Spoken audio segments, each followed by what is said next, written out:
What's up guys, Jack here back once again with another Dota 2 item guide for you guys today.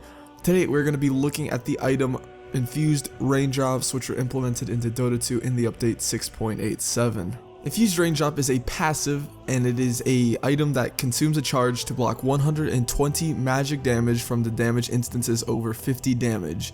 It comes with 5 charges, and when the charges are gone, the item disappears, so you cannot sell it.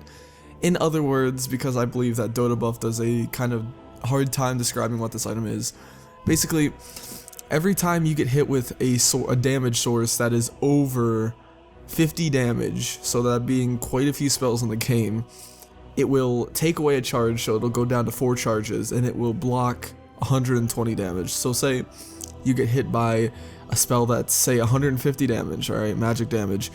When they activate that spell on you and hit you, instead of taking 150 damage, magic damage from that, you'll only actually be taking 30 magic damage, and then that will end up consuming a charge for you. Now, as you can see on Dota Buff, the heroes that this item is really good on is Lion, Rubik, Pudge, Bounty Hunter, Ancient Apparition, a lot of supports who are quite squishy and are quite vulnerable to a lot of magic damage.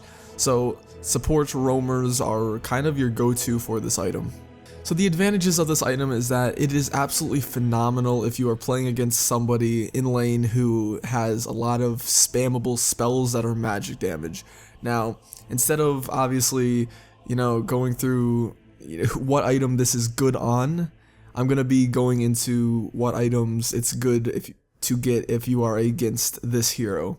You'll see what I mean in a little bit, but also the item is relatively cheap for what you get out of it. In my opinion, I personally think that this is kind of like a wand, not quite as good as a wand, but it is something that will negate quite a bit of damage, and it is really good in lane to keep you alive. So, like I was saying before, this video I'm going to be doing it a little differently because I think that this item is, for me to do the best guide for you guys, I'm going to do. So basically, if you are against a certain hero, you need to get this item, and I'm going to go over what those certain heroes are. So, the first one coming in is if you are playing against a Skywrath Mage, this item is phenomenal to get, phenomenal. I think Skywrath Mage is probably one of the most annoying harassers in the game. He's 100% all magic damage, and this is a perfect item to get if you are against a Skywrath Mage. If you're realizing that, hey, I can't get even in range to last hit because he's just spamming me with his spells. Well, you get this. You can kind of stay in there, get those last hits. You can really kind of tank up that damage in addition to if you were to get a wand. Also, if you are playing against a hero like Leshrac, this is also a phenomenal item to get because Leshrac is also pretty much all 100% magic damage, so he's also a great harasser, and that makes this item absolutely amazing if you are getting harassed by him in lane. And honestly, you can dive him quite a bit because you'll realize that he won't be able to do nearly as much damage as he thinks he's going to do to you. Now, heroes that I would definitely not recommend you get this item on if they are playing this hero in lane is somebody who does insane amounts of physical damage. This item is very simple to understand.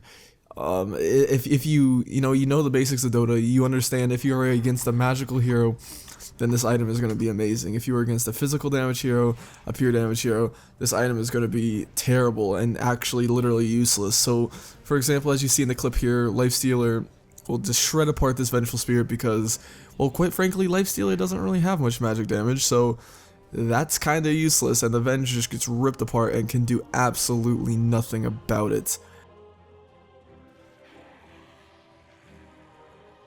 Now, the disadvantages of this item are significant indeed. Now, this item is very cheap, and I understand that, but what you get out of it is only 5 charges. If it came with like 7 or 8, I could see this being viable, but I think going Wand is honestly maybe better because I think Wand is just, it's a longer lasting effect. You get charges every time they use a spell on you, and then you can use it, and I think that is really quite better than having this charge based system of, oh, you take this much magic damage, well, you're gonna get that.